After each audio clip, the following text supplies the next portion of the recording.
अगर आप भी ढूंढ रहे हैं साल 6 महीने के लिए बेस्ट स्टॉक्स, तो मैं लाया हूँ 3 बेस्ट स्टॉक्स जो कि 3 महीने से 1 साल तक के लिए आप इसमें इन्वेस्टमेंट कर सकते हैं। काफ़ी ज़बरदस्त स्टॉक्स हैं और ये स्टॉक जो है वो कंसोलिडेशन में हैं, जिसमें अभी वॉल्यूम काफ़ी इंक्रीज़ होता हुआ दिख रहा है। और इसका मतलब ये है कि कहीं ना कुछ इन स्टॉक्स में चल रहा है। जैसे कि आप देख सकते हैं कि ये स्टॉक भी कंसोलिडेशन में है, एक रेंज में चल रहा है। और यहाँ पर आप वॉल्यूम देखिए, लाजवाब ज़बरदस्त वॉल्यूम है, देख के ही मज़ा आ रहा है, दिल खुश हो रहा है। और इसमें जो है वो अगर आप इन्वेस्टमेंट करते हैं तो इसके लिए थोड़ा सा टेक्निकल एनालिसिस देख लेते हैं। उसके बाद कंपनी की वेबसाइट पर जाकर थोड़ा बिजनेस समझाऊंगा। बिजनेस भी इस कंपनी का ज़बरदस्त है, मज़ा आ जाएगा आपको। भी मैं लेवल्स की बात करूं तो देखिए, यहाँ पर तो एक सपोर्टिंग जोन था जो कि यहाँ पर है तकरीबन आपका 95 से 100 रुपीज़ के बीच में, ठीक है। लेकिन इसका जो रेजिस्टेंस जोन है, रेजिस्टेंस जोन दो हैं, एक रेजिस्टेंस ये आ रहा है, दूसरा रेजिस्टेंस ये आ रहा है। अब रेजिस्टेंस 1 जो है इसका वो है तकरीबन 184 रुपीज़ पर, और रेजिस्टेंस सेकंड जो है वो है 238 रुपीज़ पर। वॉल्यूम में ज़बरदस्त इंक्रीमेंट है, इसलिए मुझे कहीं ना कहीं लग रहा है कि ये स्टॉक धमाका कर सकता है। अपना एनालिसिस ज़रूर करिएगा, क्योंकि जो मुझे लग रहा है वो मैं आपको बता रहा हूँ, जो होने वाला है वो मैं नहीं बता सकता। अब इसमें क्या रहता है कि प्रेडिक्शन तो काफ़ी अच्छी है, और दूसरी चीज़ ये है कि इस कंपनी का बिज़नेस बहुत स्ट्रॉन्ग है।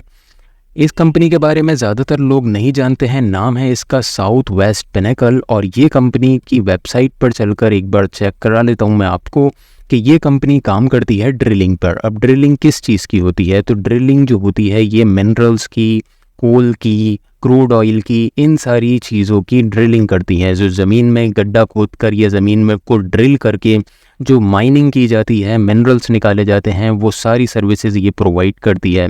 जिसमें कि इनकी ये सारी सर्विसेज हैं, जिनके बारे में मैं सारी सर्विसेज के बारे में तो नहीं जानता हूँ, लेकिन कुछ सर्विसेज हैं इनकी, जैसे कि जियोलॉजिकल एंड जियोफिज़िकल सर्विसेज। ये दोनों सर्विसेज जो रहती हैं, मतलब ये क्रूड ऑयल कहाँ मिल सकता है, गोल्ड कहाँ मिल सकता है, स्टील कहाँ मिल सकता है, इन सारी चीज़ों पर भी ये रिसर्च करते हैं। और साथ में कोल एंड मिनरल्स ड्रिलिंग पर भी काम करते हैं, और माइनिंग सर्विसेज भी प्रोवाइड करते हैं। यानी कि ड्रिलिंग भी करते हैं, माइनिंग भी कराते हैं, और कौन सी चीज़ कहाँ पर मिल सकती है, कौन सा मिनरल कहाँ मिल सकता है, ये चीज़ें भी ये इस पे भी ये रिसर्च करते हैं। गवर्नमेंट भी काफ़ी ज़्यादा इनको सपोर्ट करती है, लेकिन कहीं ना कहीं गवर्नमेंट की रिस्ट्रिक्शंस भी होती हैं कि इस जगह से सिर्फ इतनी माइनिंग होगी या इस जगह पर बिल्कुल माइनिंग नहीं होगी। ये सारे रिस्क भी इनके साथ रहते हैं। लेकिन आजकल की जो टेक्नोलॉजीज़ और जो चीज़ें चल रही हैं, ईवी तो है, साथ में ग्रीन एनर्जी पर भी फोकस चल रहा है। लेकिन जो ये पुराने सोर्सेज हैं, नेचुरल रिसोर्सेज हैं, इन पर भी फोकस रहता है हर गवर्नमेंट का। इस वजह से इस कंपनी के पास भरपूर कॉन्ट्रैक्ट्स रहते हैं, और ये अच्छी ग्रोथ हमें दिखा सकती है। अब ये तो मेरी एडवाइस है, लेकिन आपको कोई भी अगर इन्वेस्टमेंट करना है तो अपने फाइनेंशियल एडवाइज़र से ज़रूर सलाह लीजिएगा। इसके बाद हमारा नेक्स्ट स्टॉक पे फटाफट चलते हैं। नेक्स्ट स्टॉक है हमारा कैलिफोर्निया सॉफ्टवेयर। अब कैलिफोर्निया सॉफ्टवेयर में भी अपने आप में एक ख़ास चीज़ है, वो भी मैं आपको बताऊंगा। इसका पहले मंथली चार्ट मैं आपको दिखा देता हूं, और मंथली चार्ट पर आप देख सकते हैं कि जो कभी वॉल्यूम इसमें नहीं आया है, वो वॉल्यूम पिछले कुछ सालों से इसमें देखने को मिल रहा है। हालांकि कंसोलिडेशन बहुत रहा है, फ्लक्चुएशन बहुत रही है, लेकिन अभी ये स्टॉक मुझे सस्टेन होता हुआ दिख रहा है। अब सस्टेन होता हुआ क्यों दिख रहा है? क्योंकि इसमें एक ट्रायंगल पैटर्न सा मुझे यहाँ पर नज़र आ रहा है कि ये ट्रायंगल पैटर्न जैसे ही ये कंप्लीट कर लेगा, तो कहीं ना कहीं मुझे लग रहा है कि ये एक मोमेंटम दिखा सकता है। अब मैं गलत भी हो सकता हूँ, सही भी हो सकता हूँ। सही होऊंगा तो बहुत अच्छी मोमेंटम यहाँ पर देखने को मिलेंगे। मैं पर्सनली अगर बात करूँ तो इसके ब्रेकआउट पर मैं ज़रूर क्वांटिटीज़ कुछ उठाने की कोशिश करूँगा, जो कि ब्रेकआउट तकरीबन इस लाइन का रहेगा। ये जो ट्रेंड लाइन मैंने ड्रॉ की है, इसका अगर ब्रेकआउट आता है यहाँ से और कुछ लास्ट किस करके रीटेस्ट करके अगर मोमेंटम दिखाता है, तो बहुत मज़ा आने वाला है। इसमें बहुत अच्छे प्रॉफिट्स जो है वो हमें देखने को मिल सकते हैं। फटाफट इसकी वेबसाइट पर चलते हैं, और वेबसाइट पर मैं आपको बताऊं इसके कुछ बिजनेसेस हैं जो बहुत ज़्यादा ज़बरदस्त हैं, और जिसमें फ्यूचर में काफ़ी अच्छी ग्रोथ देखने को मिल सकती है। अब बिजनेसेस क्या हैं इसके? पहले तो एप्लीकेशन डेवलपमेंट में ये काम करती है, कंपनीज़ के लिए एप्लीकेशंस और सॉफ्टवेयर्स जो है ये बनाती है। उसके बाद ये UI UX डिज़ाइनिंग में भी है, जो कि इस टाइम पे बहुत ज़्यादा क्रेज़ है, और कोई भी बढ़िया एप्लीकेशन कोई भी कंपनी अगर एप्लीकेशन अपनी बनाती है और उसको बहुत अच्छे तरीके से अगर वो शो करना चाहती है तो उसके लिए यूआई और यूएक्स डिज़ाइनिंग बहुत ज़्यादा इंपॉर्टेंट रहती है। साथ में ब्लॉकचेन डेवलपमेंट पे भी काम करती है और फिर ई कॉमर्स प्लेटफॉर्म वगैरह भी बना कर देती है जिन कंपनीज़ को इसकी नीड होती है। डिजिटल मार्केटिंग में भी ये कंपनी काम करती है और इंटरनेट ऑफ थिंग्स में भी काम करती है, यानी कि आईओटी सर्विसेज भी प्रोवाइड करती है, एप्लीकेशंस वगैरह प्रोवाइड करती है। ये जो इसके कंपनी के बिज़नेस हैं वो फ्यूचर में काफ़ी ज़्यादा इसमें ग्रोथ है इन बिजनेसेस में। बस इस कंपनी के साथ रिस्क ये है कि ये जिस सेक्टर में काम कर रही है वहाँ पर ऑलरेडी बहुत बड़े प्लेयर्स भी काम कर रहे हैं, जैसे कि इन्फोसिस ले लें, टीसीएस ले लें, विप्रो ले लें, HCL टेक्नोलॉजीज़ ले लें। ये सारी आईटी सेक्टर्स की कंपनीज़ हैं जो कि दिग्गज महान कंपनीज़ हैं अपने सेक्टर में। तो इस वजह से थोड़ा सारा रिस्क बना रहता है और मेरे ख्याल से इसी वजह से इसने इतना बड़ा कंसोलिडेशन दिखाया है। और हैरत की बात यह है कि ये कंपनी जिस प्राइस पर लिस्ट हुई थी उस प्राइस पर ये कभी नहीं पहुंच पाया है।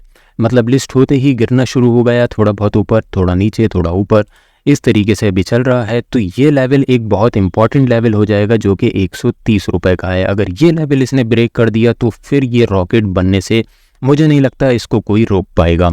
RSI की बात करूं तो मंथली चार्ट पर RSI में भी स्ट्रेंथ आ रही है। अभी तकरीबन 70 के अप्रॉक्स है RSI। मार्केट अभी ओपन है, देखते हैं आगे क्या होता है, लेकिन इस पर अपनी नज़र बनाए रखिएगा और इसको अपने रडार में ऐड कर लिए, अपने वॉच लिस्ट में ऐड कर लिएगा।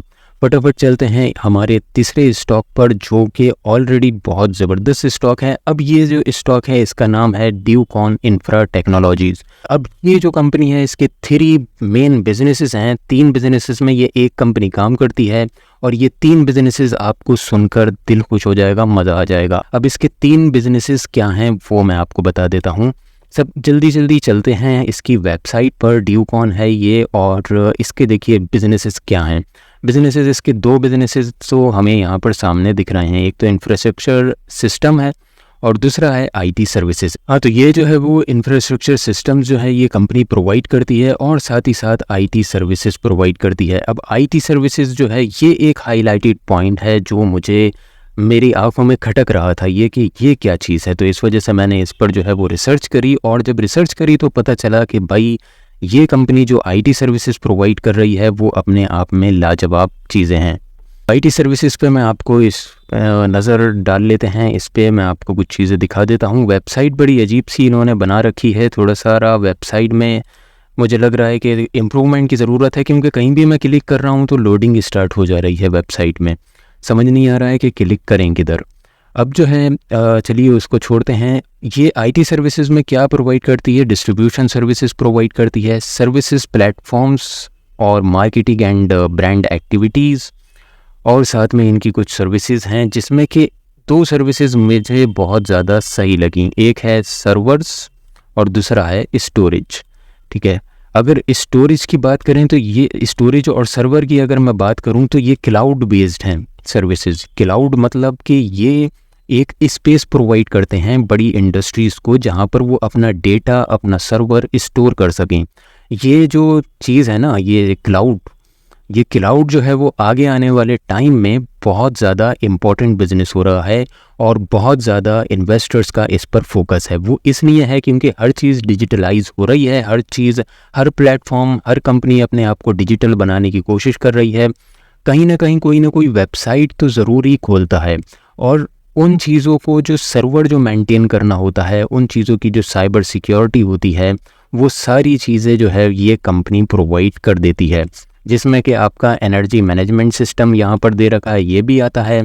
साथ में इसका सिक्योरिटी एंड सर्विलेंस भी आता है और फिर सर्वर्स, स्टोरेजेस, ये काफ़ी ज़्यादा बढ़िया चीज़ लगी मुझे, जो आने वाले टाइम में और अच्छी परफॉर्मेंस इस कंपनी के लिए दिखा सकती है। अब इसका मंथली चार्ट यहाँ पर ओपन है और मंथली चार्ट पर एक बहुत इंटरेस्टिंग पैटर्न है। अगर आपको वो पैटर्न नहीं दिख रहा है कोई बात नहीं, लेकिन अगर दिख रहा है तो ज़रूर कमेंट करके बता दिएगा। वैसे तो मैं आपको बता देता हूँ, ये पैटर्न है double increasing bottom pattern. Double increasing bottom pattern क्या होता है कि डबल बॉटम पैटर्न तो आपने सुना होगा। डबल बॉटम पैटर्न कुछ इस तरीके से होता है कि दोनों बॉटम इसके तकरीबन इक्वल होते हैं, लेकिन इंक्रीजिंग बॉटम पैटर्न जो होता है वो एक और इसका एडवांस वर्जन आप समझ लिए कि वो और थोड़ा एडवांस हो जाता है। अब उसमें क्या फ़र्क है? उसमें ये फ़र्क है कि इनका जो बॉटम होते हैं, पुराने बॉटम से नया जो बॉटम बनता है वो ऊपर होता है, इस वजह से बॉटम इंक्रीजिंग पैटर्न कहते हैं इसको। अब ये जो पैटर्न है ये एक काफ़ी अच्छी एक्यूरेसी, मैंने इसको जो है वो काफ़ी बार ट्राई किया है, काफ़ी ट्रेड्स लिए हैं, काफ़ी अच्छी एक्यूरेसी है। और इसमें दूसरी चीज़ वॉल्यूम बहुत अच्छा बढ़ रहा है। तो ये दो चीज़ें जो हैं वो मेरे रडार पर आई, एक तो डबल बॉटम पैटर्न इनका, वो भी इंक्रीजिंग डबल बॉटम पैटर्न, और दूसरा इनका वॉल्यूम। तो ये दोनों चीज़ों की वजह से मैंने इस पे स्टडी की और मुझे जो है ये कंपनी थोड़ी अच्छी लगी, इस वजह से मैंने सोचा कि आपको भी ज़रूर बता दूं। दोबारा मैं यही बोलूँगा कि कोई भी इन्वेस्टमेंट करने से पहले अपना रिसर्च, अपना एनालिसिस ज़रूर करिएगा, क्योंकि मैं गलत हो सकता हूँ, मार्केट कहीं भी जा सकती है, कोई भी क्रैश या कोई भी अपसाइड मूव आ सकता है, उसकी कोई भी जिम्मेदारी नहीं ले सकता। लेकिन हाँ, बिज़नेस अगर अच्छा है कंपनी का तो ज़रूर कंपनी फ्यूचर में लॉन्ग टर्म में अच्छी ग्रोथ दिखाती है। अब ये स्टॉक जो है वो पैनी स्टॉक है, इस वजह से थोड़ा रिस्क भी इसमें बढ़ रहा है। और डेली चार्ट पर अगर मैं बताऊं आपको तो इसमें थोड़े बहुत सर्किट्स भी लगते हैं, यानी कि आप यहाँ पर देख सकते हैं कि ये स्टॉक निकलने का भी मौका नहीं देता है, सेल करने का भी मौका नहीं देता है, और जब ये चलता है तो ये ख़रीदारी का भी मौका नहीं देता है। तो इस वजह से थोड़ा रिस्की हो जाता है। तो छोटा अमाउंट आप इसमें इन्वेस्ट कर सकते हैं। मान लीजिए अगर आपका जो इन्वेस्टमेंट जो कैपिटल है वो आटा है रोटी बनाने के लिए, तो उसमें जो नमक डलता है वो नमक की बराबर ही आपको पैनी स्टॉक में इन्वेस्ट करना है। तो ये 3 स्टॉक्स हैं जो मेरे रडार पर आए थे, मुझे फंडामेंटली और इनके जो बिजनेसेस हैं वो काफ़ी ज़्यादा ठीक लगे, चार्ट्स भी अच्छे लगे, ब्रेकआउट की संभावनाएं हैं, वॉल्यूम इंक्रीज़ हो रहा है। तो आप भी इन पर अपना फोकस बनाकर रख सकते हैं। इसके लिए अगर मैं लेवल बताऊं तो देखिए अभी तो जो इसका शॉर्ट टर्म का जो लेवल है वो 12 रुपये का, 12.5 रुपये का है। इसको ब्रेक कर देगा तो अपसाइड मोमेंटम देखने को मिलेगा।